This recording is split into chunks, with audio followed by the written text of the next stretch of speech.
from our brethren in Kawaula, Keeaumoku Kapu. So we feeding our kino with the eye over there.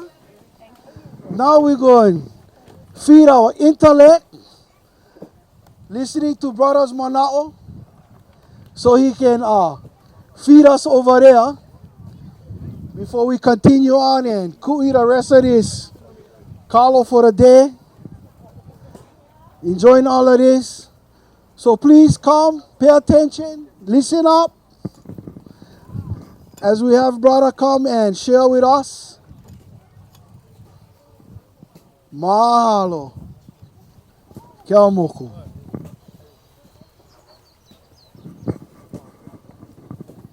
Aloha mai kako.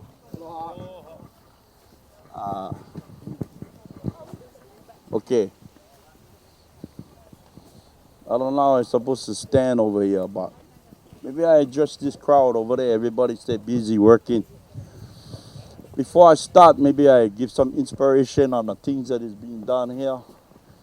You know, in that celebration of La Hoi Hoi Ea. So I go start with some things that is occurring down on the Kihe side on this place called Kulani Hakoi. And there's some issues that a lot of the communities from that Moku is going through right now. But what the kahe is about when this tree grows, then you get all the seeds and the flower, then the seed falls, then you get more pula pula grow. And it talks about Kulani Hakoi, how the heavens slice into the earth and make the divisions of water where the water is supposed to go for cultivation purposes for our kanaka. That's always been an inspiration for me when we first went home. But Mo'olelo never come to me not until years after. And a lot of the halaus and huis out there, they use this too because it's about finding inspiration and finding that venue to set a course on what we need to do and where we need to go as kanaka. So, e ke akua nue akua iki, akua poko akua loa e vehi kalani, vehea. Kau hola kalani, kau hola ia. Vāwahi kalani, vāwahi. E kulani ha ko i kau maila e luna e hu. Aua maila ua a kupu maila kupu a mu o maila mu o a liko maila liko a lau maila lau. A lala maila lala a kumu maila kumu a kumu pa a hina ole. E ho ulumai a ulumaila e. A he leo vale no hui. Aloha mai kako. O Keeaumoku kapu koi noa na kaula mai o ia mai lahaina mai. I'm from this once upon a time quiet little valley known as Kaula in the capital of the kingdom of Lahaina. I still today consider that place as the capital of the kingdom. So in celebration of La Hoi Hoi Ea is continual for me. I never forgot about our past. I never forgot about our fiduciary duties and how we kanaka today need to apply those values of the past into today. And it's been kind of horrendous for myself as well as my family. I know a lot of you previously have heard throughout the news in the state of Hawaii that this one kanaka kind of beat the system in this Kwaitara action against one of the biggest conglomerates on the west side, the West Maui Land Company, that I was victorious in 15 years of litigation in the Kwaitara through a jury trial. The decision was granted to me on my genealogical tract. I figure I take everybody, I rewind 20 years from today all the way back from where everything started. I think that in hopes that it would give other families inspiration because I know we're all seeking for the same. I know that, in our life today, which is a pathetic life, that we gotta live that dual citizenship as Kanaka, and how we need to abide by the existing laws today, but then at the same time there are other laws that protect us out there. And hopefully that I can bring some clarity to giving everybody pieces of a puzzle in hope that you start to pursue your air, your vision, your connection to your family, because those lands out there are waiting for you. And it's really simple. 20 years ago, I was living in Nanakuli, where I met this one brother. He's sitting here today, which is good, which is Eric Enos. Mahalo, Eric, for coming. All the way from Maui, from YNI. And being in a place that I wasn't rooted, but I know I had a lot of uncles and aunties. Back in 1994, my dad had these kind of visions when he started getting older, and he said that we gotta go home.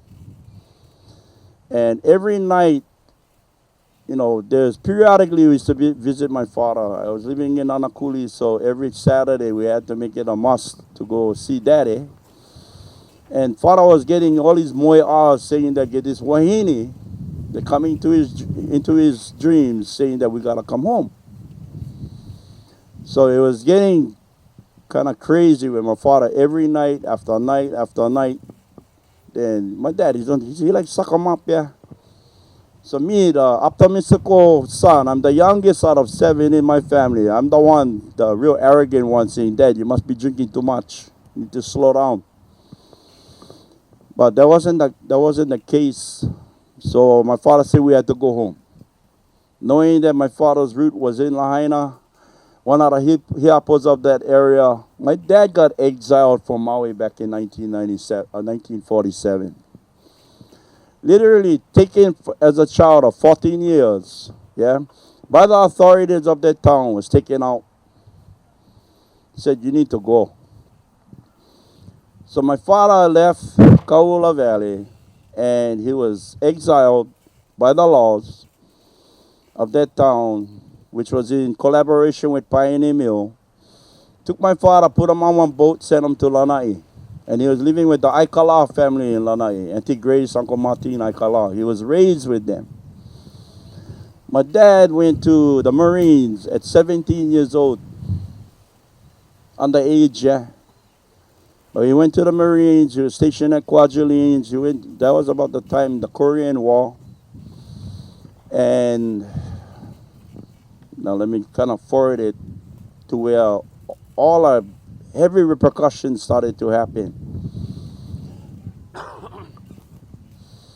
That one day my father said we need to go home.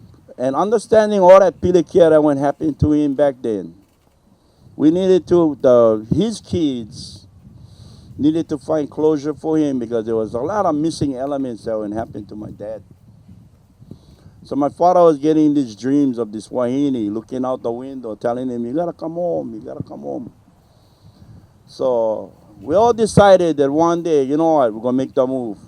So it was my brother Kalani, Kapu, my sister Kwailani White, she lives in Papagolea, and myself.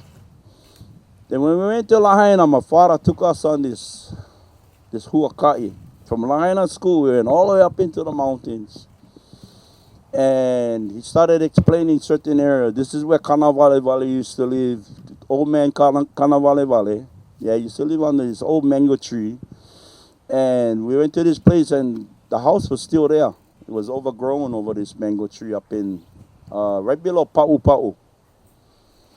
Then we made the trek around the valley into Kaula Valley where my dad was raised. The first sign for us was when my father said, I come back. And the place is obliterated. There's nothing there. No more houses. Had a lot of the existing taro patches, but everything was covered up. My father goes in there for about half hour. He comes out and he brings out this big poi pounder. And we're all amazed that, for 50-something years, my father never went home. Then all of a sudden, he goes in the bushes. He brings out his poi pounder when he was a youth, and he says, we're still there. So that gave us even more inspiration, saying, wow, maybe this is our pico. Then he said that we needed to find someplace else. It's like my father took us on the footsteps of his past. and he kind of left us there. So there was this hale that was built on the property, and a lot of the Japanese used to malama that hale. Inside the house was they call them like one prayer stone, which was an image of one wahine and was dressed in white. So a lot of the Japanese from the meal time, they were up in this valley and they lived harmoniously with my ohana. So my father started to get frustrated, so I told him, Dad, wait, you know what, I come back. So I went inside, up alongside the pump house and found this hale with this pohaku dressed, a white sheet around him, and I kind of went freeze, and you know how some can get like not very overexcited to the point where I like run out of there because now I see my father's visions of what he saw. Then everything after that was like I started eating my words, apologizing to my dad about him being too drunk. He would never know what he was talking about. But that kind of went slap us, saying that, okay, you know what, finally we're home. And from that time on, litigation started to come. What I did was, the first thing we went to Pioneer Mill and told them, I want the key for you guys' gate. So, and the reasons why is because my father said we had to go home and malama. And it wasn't necessarily the taro patches. In the valley where I live, there's over 2,000 taro patches. But it was the barrels of our kupuna that was in that valley. My father said that was our responsibility. So we went home for malama our cemeteries, our palina. And this was before West Maui Land Company went purchased 5,000 acres for $15 million from Pioneer Mill with a warranty title deed. So from 1999, when they acquired these properties through Pioneer Mill with a warranty title deed, the first quiet title that they went put out, I went challenge them. I've been in litigation for over 20 years. There was 8 quiet title cases I've been involved in. And I get 2 more pending, one going to the Supreme Court. But I think the whole message here is there was a vision why we went home. There was an moi'a or an ho'ailona that was given to my father. My father transferred his mana onto us. And me as the youngest, I get stuck with everything. And the message I'm trying to put out to everybody is you got to pursue. You got to be consistent in everything that you do and trying to find out where is your place in this society. We all talk about la ho'i ho'i ea, yeah? We all talk about the sovereign movement. But we flustered with the fact that, we got to live the multiple life because we get conditions in the life that we live today versus trying to find just our basic self, our commonalities within what we do. So my strive was, for the past 20 years, was full-blown litigation. And not very many people knew that I was, this one Kanaka with his family in the valley being forced upon by evictions, multiple quiet title action suits against myself, preliminary injunctions trying to turn me into a criminal, diverting the river water from the dam back into the river kind of thing. I went to court in front of Shackley Rafero and he was like, where were you diverting the water? Like, back to the river? Well, is anybody depending on that water coming to the diversion? The river got to survive too. So that was the first injunction that was against me, which when forced them to place some TRO on me so I no block or obstruct the road. Once that 1 year went by, I moved my car across the road and I blocked the road again. So I ended up in court and Shackler Federal says, okay, preliminary injunction granted, TRO granted, Mr. Kapu, no more. But then at the same time, the judge says, but no more bulldozers in the valley. So I stood up, I started, yeehaw! And everybody's like, why are you celebrating? They just an injunction and they just gave you a TRO. Yeah, but I was shut off the valley. No more working that valley with bulldozers. Small victory, but for us, we are already determining our faith on what's going to happen in that valley. So conditions was set where we sat on the table and tried to mediate a lot of times. We had captains of the police department, we had DLNR, we had state agencies there. We had their attorney and my attorney sitting at the table. It went mediation, kind of settlement agreement. And this was like 15 years ago. And I sat there with my attorney and I said, the only one making money is the guy the one you paying for this litigation. And I told one of the landowners that, hey, we can solve all this right now. Me and you in the ring, winner take all. Then all the police officers and everybody, they started laughing. And I said, wow, you guys think this is funny? I'm serious because you're talking about my life. From that time on, litigation came one after another. One after another. To a point as to where they were trying to genocide me for my whole existence from the time we came home originally. And they would use some families too to kind of claim that I wasn't the individual or person, yeah, that was legitimate enough to even be on those lands. So I fought them. I fought them through thick and thin because it was about my identity that was at stake. And by all these litigations that have occurred, I never told anybody because I figured, you know what, there's not anybody really care about but mine. Me and my wife over there, babe, stand up.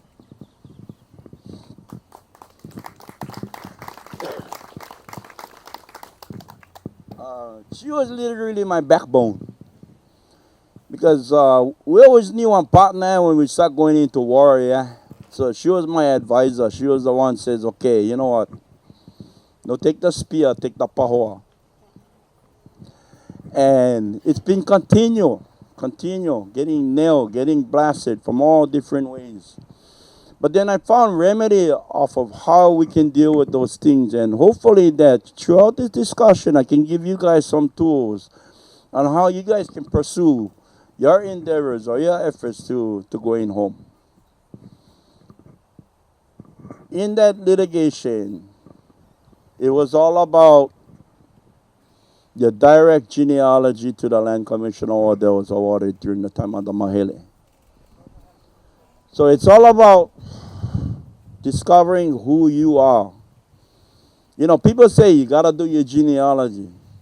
Yeah, you gotta do your genealogy. But how are you gonna put your papers together to find the direct track all the way to the Mahele? It's really simple. And right now we get some families, which is the core ohana that we meet periodically every Thursday, yeah, to help other families out there throughout the state of Hawaii in putting their truth affidavits together. And that's the Keahi family, Malihini. Auntie Bernie over there sitting down, Linda Nahina, they're from Olowalu. That's my core. So we all come together on Thursday and we give everybody the tools on how you guys can actually go home. And it's a direct descendancy. How many of you going through litigation right now? Anybody? I don't get plenty. I don't get plenty Hawaiians. How many of you actually thought of your genealogy and how you tie to certain specific areas in Maui? How many of you get that one question? Yeah? On how all those big conglomerates all of a sudden came in and now they're on your land commission award and they are now calling themselves the owners of your property. Plenty of us, yeah? Same like us when we first went home. We knew that was our land. We never know how Pioneer Mill's name got on our property. So we started doing the work.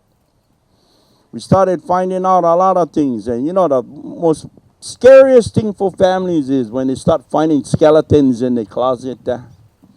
Everybody heard that term before, skeletons in the closet. People are scared of that thought only because religion, yeah, was the biggest war for all of us. It depends on what church, but that's always been the complicated vision for all of us to finding the truth. Was hoping to find skeletons in the closet. But those skeletons have a lot to do with maybe one kupuna from back then when kind of signed when Pala Pala and all of a sudden was transferred to the mill companies. Then, a lot of families, they get confused when they see those kind of things, saying that one kupuna when signing his interest over. But we all got to understand, when the mahele was put together, it's through interstate succession of blood, yeah? Which means there's an undivided interest. If that kupuna had brothers and sisters, then he had no right signing that property over. There's an undivided interest in there that everybody still can stake a claim to. Our generations today, now, we're getting a little bit more akamaya on how we're going to deal with these things. So there was things that went happening in the past. The pilikia that came up upon us when we first went home, and the consistency of staying the course on what we needed to do and how we're going to put our pala pala together so we can find air. So we can find that mechanism on how we're going to deal with our pathetic way of life, which is our colonized life, versus our Wakahiko life, which is a reality. This is real now. This is not something that all of a sudden we put the staff in the water and we import, like how Moses did. It's a reality. We all got to make the effort to figure out where we stand as Kanaka Maoli. Yeah? This is a great opportunity and how we can bring everybody together. And how we can bring life to Halo Nakalau Kapalili. But how many of these places that we can provide the abundance that we need so we can stay the course? Right now, today, we get the Kalepa family with a lot of the Ohana from Lahaina, the St. Kahoma Valley, and they're opening up Ontario Patch today. And, it's a great move. Every lo'ikalo that we open up, we free the waters. There's conditions that a lot of people kind of need to understand. So a lot of the research we did, I found this one old law was Kumuli'ili'i versus Hona. Anybody heard that before? Kumuli'ili'i versus Hona. Well, Kumuli'ili'i was this kupuna from Lahaina when challenged the system back in 1897.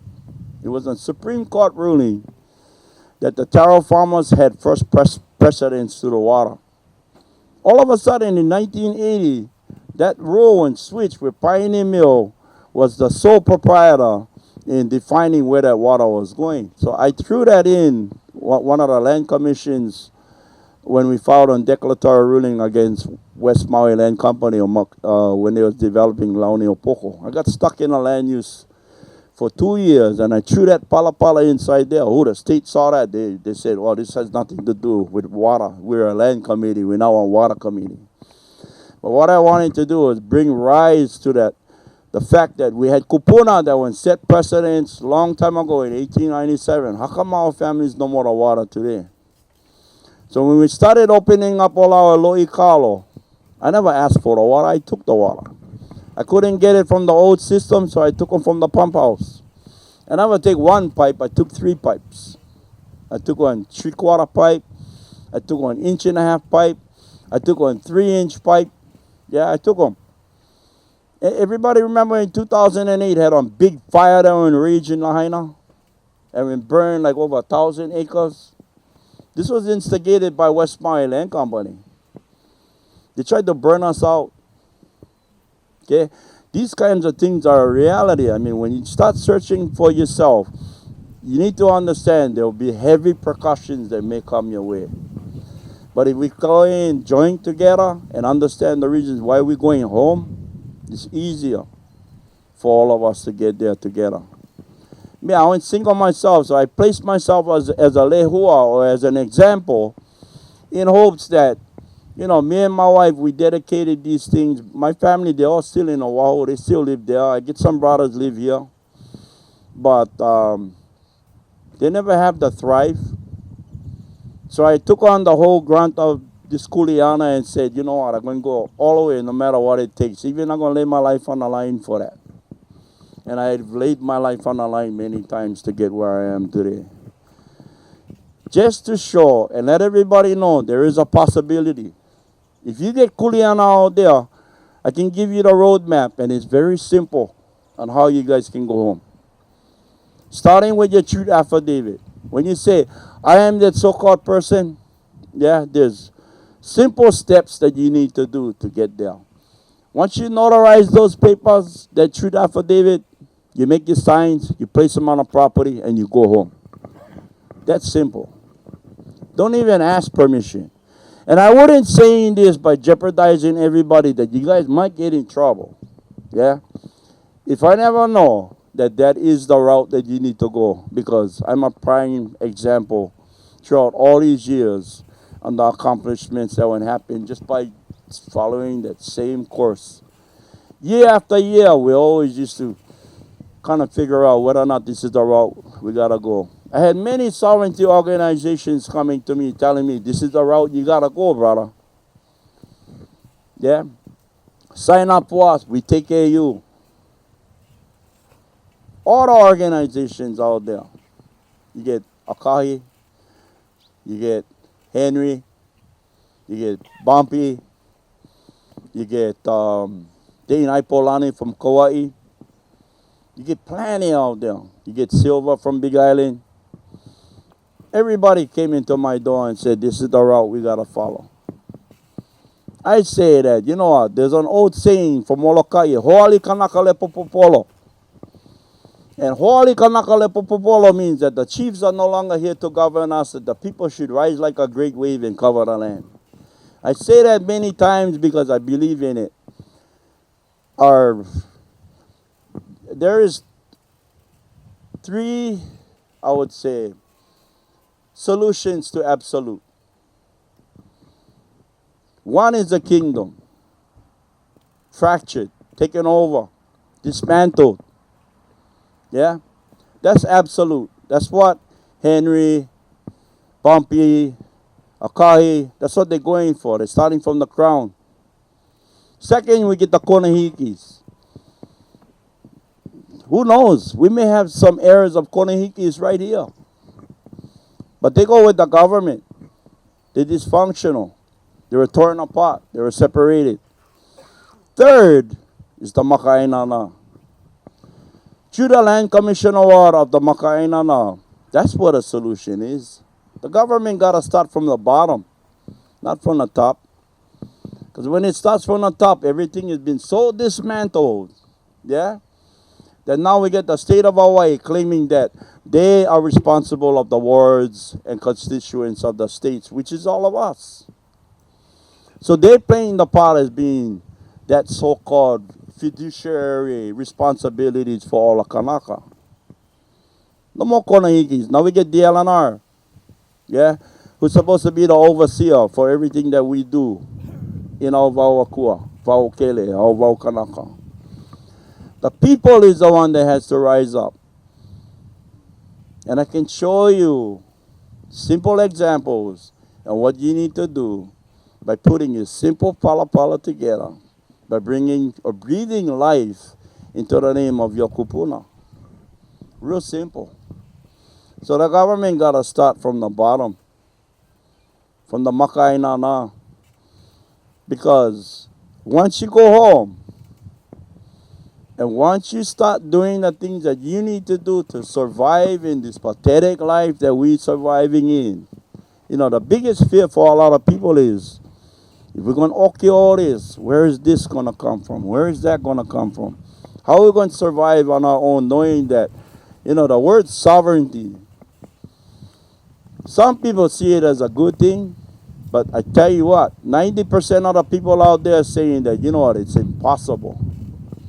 Why? Because all the amenities that we're in work for, Social Security, you know, our employment status, what going to happen to those things? So that's the biggest factor for all of us, knowing that we're going to have to divorce our colonized life, yeah, into finding our place in society on who we truly are as Kanaka Maoli.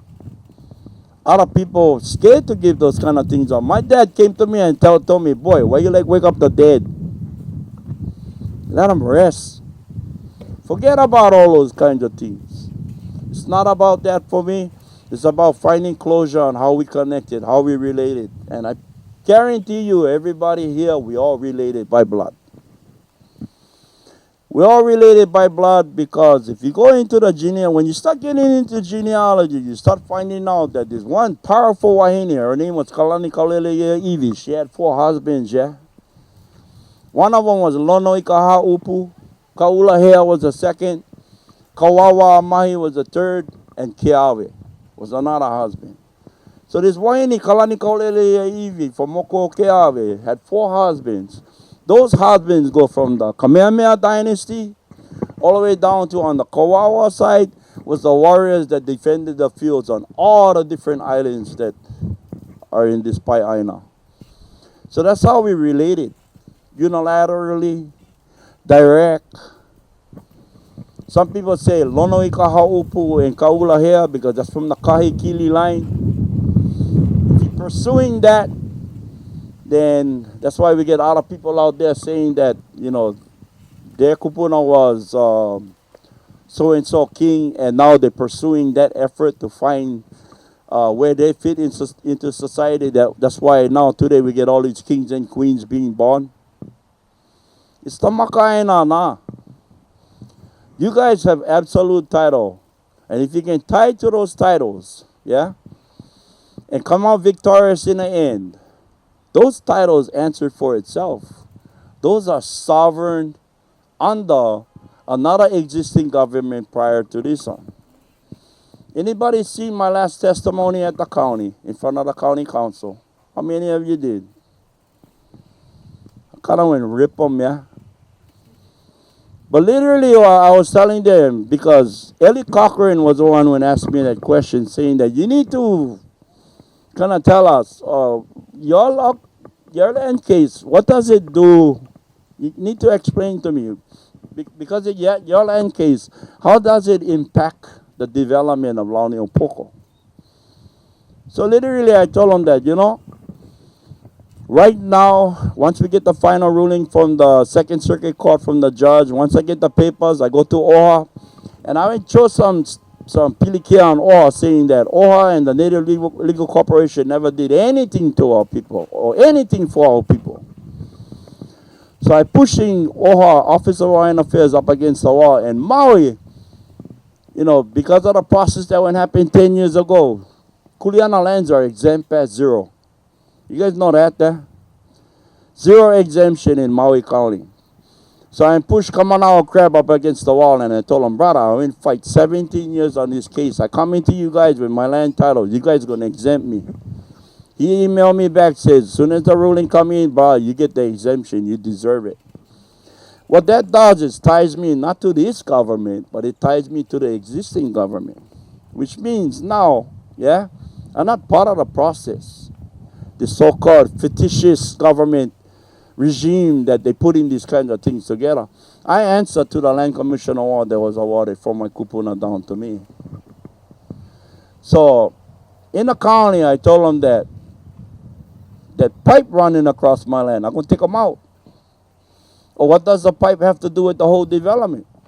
That's where they get the surface water for the development, and the water from the pipe goes to the hydro plant, which operates all their wells that they drilled all over in Keeaumoku.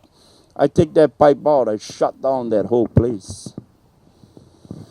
And I reminded them of this, saying that, you know what, I come in front of this council 20 years ago. The Kuleanas of that valley has always been slapped in the face that you guys thought that, we're just such a little mouse in the valley. We don't need to worry about them. Business can continue.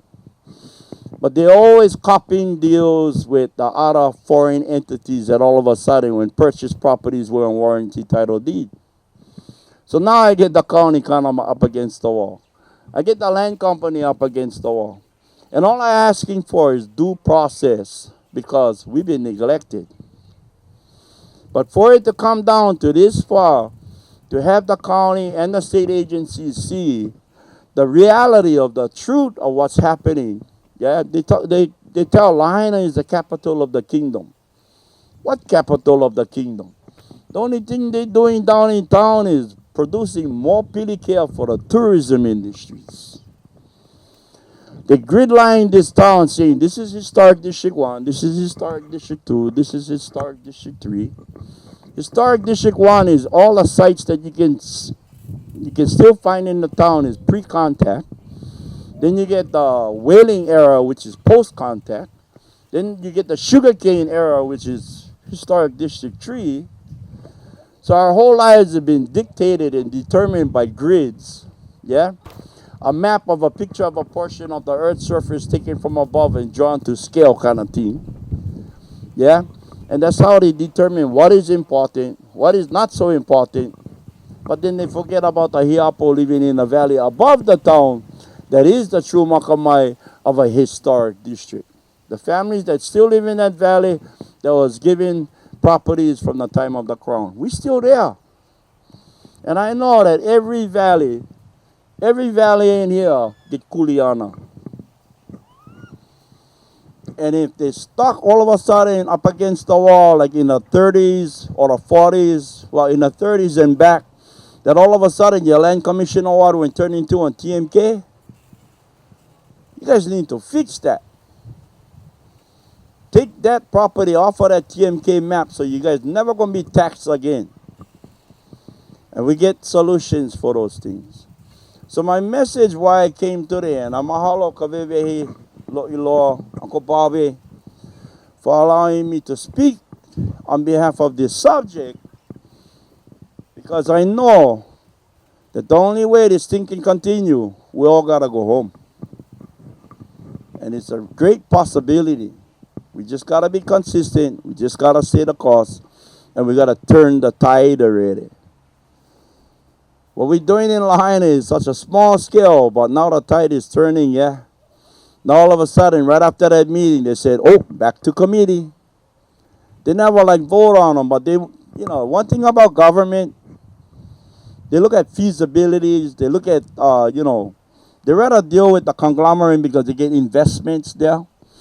And all of a sudden, when they do on subdivision, you see these guys moving in on grading and grubbing permit because they're trying to spend as much money they can so the county cannot deny them the development because they spent X amount of millions of dollars doing the infrastructure already. So a lot of us, we give up on that. Once it's like going in and it's like grading and grubbing, we said, it's done already. We're finished. We're not finished. We're not done because those land commission awards needs to answer. You need to wake them up. You need to bring them together. You need to bring it back.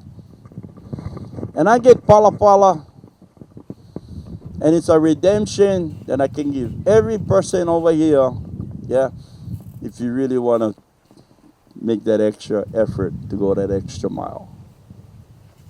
The only consistency in this is just be truthful to yourself. So you gotta do. If that pilikera what happened in the past, hey, that was the past. Leave that in the past. But you need to go forward. You are heirs of Ko Hawaii Pai'aina. You still heirs of Ko Hawaii Pai'aina. And that's what La Hoi Hoi Ea is all about. Finding where you fit. We cannot just say or believe that this is La Hoi Hoi Ea. We gotta apply it. And I never thought that 17 years I'll be in front of you today saying that there is succession. That we cannot give up. If you go the political route, hey, that's fine. I've been stuck in the political route. I'd rather go in the mountain, stay in the mountain and plant taro. I like talking to Halua. But then at the same time, I got to divorce all that. Let my kids malama. Now my sons, they think they're the konehiki of that valley. Because daddy too busy stuck in the politics. But we got to figure out where our place in society is going to be in order for us to live free. It's going into that valley and doing whatever we need to do to survive. And I guess that's the message I came today. La Hoi Hoi Ea is about survival. Yeah, it's not identifying who you are as Kanaka, but it's about identifying who you were and applying those things. And I know with such a small group. And I told a lot of our ohana, and that's why Nahoe Kaikas from Olowalu, they finalized their papers, we made their signs, they're going home. We get the higher family, I just post their signs up on a gate. If you look at the kind of public media, Facebook, oh, that's a wonderful tool. Because when we put these notices up there, yeah, uakoe kikuliana o nakanaka. That's an old term, man. It's called absolute right. Before, we used to have Pioneer Mill signs. If you notice the color of the sign is exactly the same color as Pioneer Mill signs. So we're telling everybody this is Kuleana access only. And we're putting the signs all up. And mahalo to John Kinimaka, because he's the guy that get the vision for put the words together for us and put the Land Commission Award, Royal Patents. We're posting these signs all over the place as a reminder to the so-called, I prefer to call them the dragon with 7 heads. Because Pioneer Mill was the big 5, gave birth to the dragon with 7 heads. And that's all these conglomerates, these new guys that came into our town. And now they're claiming to be the new governor, mayors, and everything. They're getting involved in our canoe associations. They're getting involved in everything that we do, our Kanaka. And they're literally going inside and they're taking over these little associations. Because they get the money, so these canoe associations and Lahaina Restoration Foundation, Lahaina Town Action Committee, they're all getting involved because they get the money to help out these non-profits survive, yeah? I don't like their money. I don't like being affiliated to all these new guys that they get this promissory that we need money and they can just write one check for $20,000 and hand them to you. You tied to that pilikia. I'm not tying myself to those pilikias. Because I know the long run precaution, yeah, I'm just as guilty. Keanu Sai was over here last week and he said that the tribunal is coming, right? And the tribunal is going to determine how much of us, yeah, today, the regular Kanaka, have been obedient. And if not, then, well, we may as well consider ourselves treasonous to the crown too. I mean, we got to think about those things, yeah? Is there a tribunal coming? The federal government is already here trying to manipulate us already. But theoretically, people, if you look at it, and they're saying whether or not Hawaiians going to qualify to be indigenous people, we don't qualify. We don't qualify. That's the way I see it. Why? Because we got a birth certificate that was created by them. We get an identification card. Our whole language was manipulated. Yeah.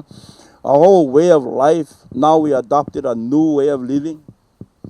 So don't accept too much when the federal government say that, oh, we're going to make you Native Indians and you're going to be under the Indian affairs and we're going to give you all this money for you to survive. That's a trick that. Only to find out that in the end that we all don't qualify as indigenous people because we've been genocided. That's the process of the federal government. So you get Keaunasai bucking him and he's talking about the Larson case in 1999, that Larson actually won his case because the government or the crown wasn't there to protect his interests. That's a reality. So if the tribunal comes trying to figure out on whether or not all of us was complacent in our society, that we adopted the rules of the crown to govern our lives today, then maybe we get a chance. Non-profit organizations, that's all treasonous kinds of things. So I started to think about that. You know, when Keanu started talking, saying that we're going to be tried. Our own people going to be tried. And in the bottom line of all that, whatever the conclusion going to be, all of us might be guilty of war crimes.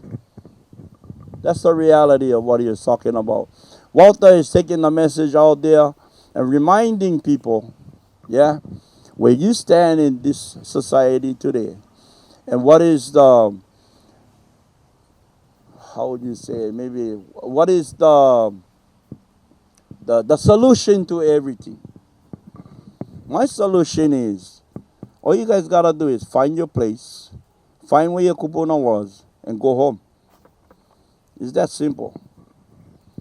So if you guys want to, and you guys have the time to, I can come to your neighborhood. I'm going to Kauai in September to help out brother them over there in Wainiha. Everybody who starting to see the vision that we all gotta go home. So I'm not saying that I have the exact tools that gonna help people find air. They're gonna help people find where their place is from. But what I have is a start, and hopefully it becomes a disease, a great disease where we get people pushing up against the system.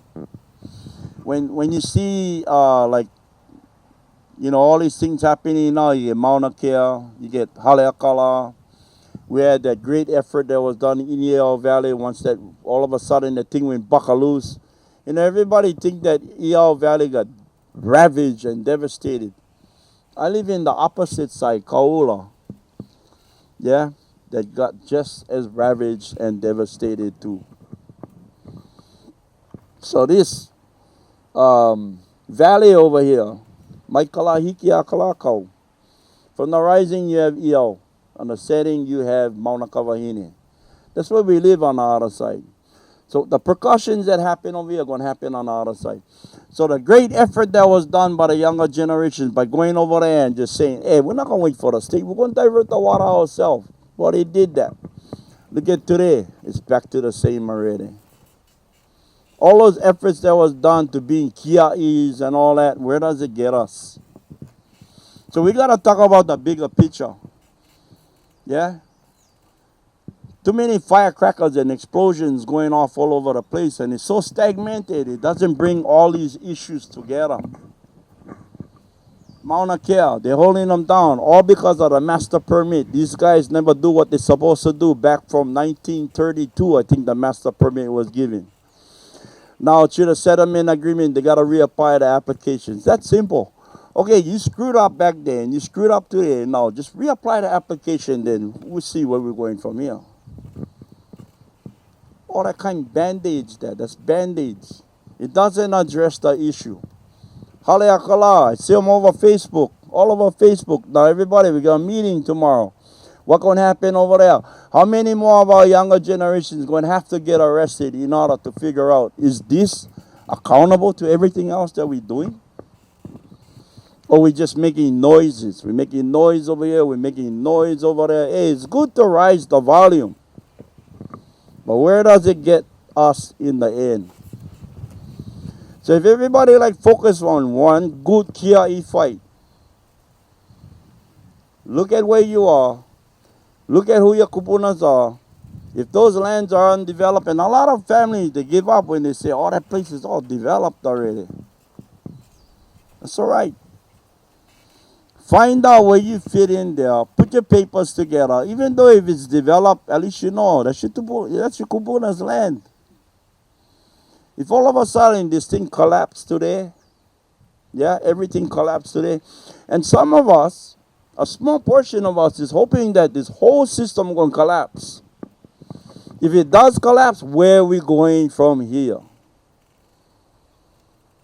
What are we going to do? If the boats stop coming, what's going to happen? That's the reality we got to think about. We're worrying about all these other kinds of things because the state has failed their fiduciary duties to protect our resources. So if the state is failing, then I think we need to rise up and start fixing those little problems and not even going to the state and asking permission. In fact, I think the state need help. And I think they would be open to us guys going up there and doing what we need to do. But it's the guys in legislation telling them, oh, it's not a part of the bylaws. You got to tell them go over there and knock it off. We just got to do it. Like up in our valley. During divert, I put the water back inside. I end up in court. So all we did was, and this is another plan too. When above the dam, about a mile up, we dig one trench and we went over alongside the dam, and nobody even knew that the water was going in another direction. Yeah, so we diverted it again. But this time I went to State Historic Preservation to try to get one historic number for that freshly made Hawaii, and they gave us a number. So they not can stop the water flow that been diverted by the dam because we already want set precedents in those areas. There's things that you can do to set an area to be iconic. Another thing we started to do was, you know what, if state historic preservation is mandated to protect all these kinds of things, then we started building kuahus all over the place. You go Kamehameha Iki Park, again on Kuahu, right in the middle of the park. We built one traditional hale, Pakala, Kamehameha Iki. So the county came to me, because I was running the hui that time, and the county said, wow, who built this? I said, well, there's a bunch of people from all over the state of Hawaii. They brought pohaku from the island. We're in part of this kuahu. Now we use this as ho'okupu. So the county says, yeah, but the thing gotta come down. So I tell them, oh, well, all I can say is we get the prayer for put them up, but we no more the prayer for put them down. So the kuahu is still there today. Nobody like touch them. In Kaula Valley, I needed one mapele, yeah?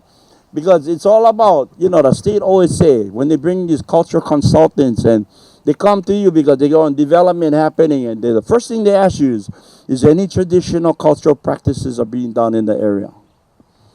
And a lot of the people say, oh, what is that? Oh, I don't know. So that kind of relies heavily on us to literally say this whole island is a traditional practice for all of us, no matter where you go. But if you don't fill that gap to tell these so-called culture consultants that these things are previously done in the area, they're going to write them off on the EIS saying, the Hawaiians don't come here anymore, which allows them to do whatever they need to do in those areas. So there's tools by using the traditions of the past, applying it today. So if we need to, whose property is this? Whose property is under? Another county. Oh, La Hoi Hoi Ea. This is good. We need to build on Kuahu right over here. We need to celebrate the moment. Yeah? Pound about 50 pounds, put them on top of the Kuahu, consecrate the baga. Yeah? So it's always forever going to be there. That's a cultural traditional practice protected under the Hawaii State Constitution, Article 12, Section 7. So if you know how to use the rules that is in our legislation for our benefit, we do that all the time. And there's nothing they can do about it. And just so happen we get one representative from SHPD over here. Right, Chris?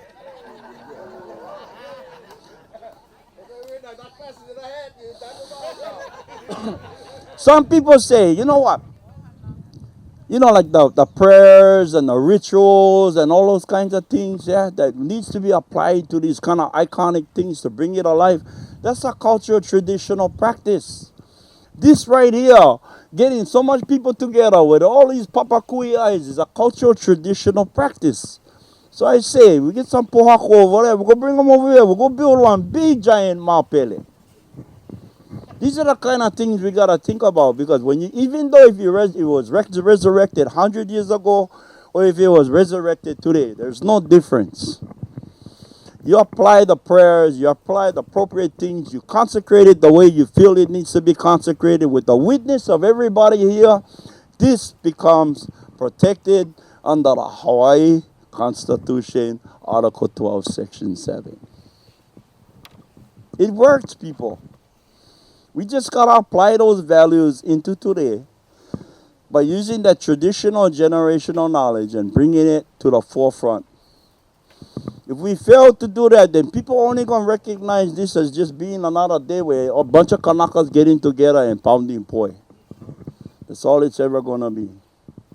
We need to bring the level up a little bit more higher, that everything that we do that is cultural is the traditional practice. And we got to live that code. It's a code of conduct. We got to apply those things, those values, not only by giving it to our younger generation, but our elder generation as well. We need to mark these moments. Everything that we do in our valleys, everything that we do. Uncle Bobby, taking this side over here, I hope you get all those cane lands to start doing what we need to do to feed our nation. But build the kuahu. You build a kuau on all these different areas. If they gave you, say, maybe 20-something acres, you put one kuau on each corner of the acre and you put your boundaries up. Once you get the boundaries set, hey, when they tell you, oh, sorry, your lease is up, oh, wow. I no more prayer for take down the kuaus. Whatever you guys gonna do with the area, good luck. But don't touch the kuau. Pachi gonna come to you if it does. Those things are, you can apply those values because we get the mana to determine our faith. We get the message that we need to send out to people that we still hear. We still applying those traditional cultural values that count. And if we don't apply those things, then you know what? Everything is a resource for somebody else. I mean, look at brother. Mahalo for cutting law Kamano for stepping up to the plate. Now we get a lawsuit against the state of Hawaii for all that illegal mining that they've been doing. You know, him and Auntie Clara Pana. Years, I've been in the Barrel Council and I said, Auntie, the only way you're going to get anywhere, sue me, because I'm the chair. So when I go in front of the judge and they swear me in, they promise to tell the truth, the whole truth and nothing but the truth. Yeah, I do. So what's the problem? This whole system is dysfunctional. They're right. It's that simple. We gotta stop living the illusion, saying that, you know what, we just here to get along. Not getting along already. We need to find where all our problems are. We need to focus on those problems, bring those problems to one big giant problem where we get many people looking at one issue instead of being segmented and everybody taking on all these different separate firecrackers all over the place in the state of Hawaii. We got to figure out how we can draw all those together, build one giant kuau, yeah? Bring all the pilike on that kuau, and we tell the people of the nation, now is the time. Now we know what direction we're going. Now we know what we need to do. As a combined effort throughout Ko Hawaii Pai Aina, this is what we need to focus on. And we need to focus on our lands. Those lands still belong to us. Yeah? These lands still belong to us. So, Thursday nights, Naikani Maui Cultural Center in Lahaina. If anybody can make the time, come to the center. I'll give you the redemption form to start it off. Yeah? Come and learn where the power is. And I'm open every day, weekdays, 9 to 5. Come check me out. I'll show you the most simplest process. We got all the pala inside there. We get the Mahele book. We get all the native testimonies. We even get titles and deeds. We get probates. The probates is the most important. If you guys get probates and the probate's still open, that's why these guys using your probates, yeah, as collateral so they can go in the bank and make loans. So they're using your kupuna, yeah, for money. These things are real. It's happening. So what you guys need to do is look for your probates. Close that probate. So nobody can no longer use those probates of your kupuna as collateral in the bank. Forget all those $1 million, yeah, as a loan from the banks. Those kind of things. It's a reality. So, mahalo no kako, everybody. Sorry, but sometimes I go off all different kind of directions. But I mahalo you all. Mahalo you all very much. And if everybody like to kind of cook a little bit on the side, I was hoping to bring a lot of the pala today, but man, it's been rough these past weeks. So, if you guys do have the time, come see me. I'll fill your void. So mahalo no kako. Right on. Yeah, the first time I met Keeaumoku was in the offices of the Friends of Moku'ula. And I was wondering, wow, this Hawaiian, he looked real angry. And when I heard his story, I realized why. And yeah, that's true. I've seen his struggles. I've seen him do hakas in front of bulldozers with his boys. And that is why, only now I realize why we did a ha'ulilani over in Wailea to do that cultural practice. We did a ha'ulilani because my father-in-law has kuleana in that area, and my son called out his name at that ha'ulilani ceremony. So, mahalo. So, if you like, get back to your boards, and mahalo, everybody, for coming out.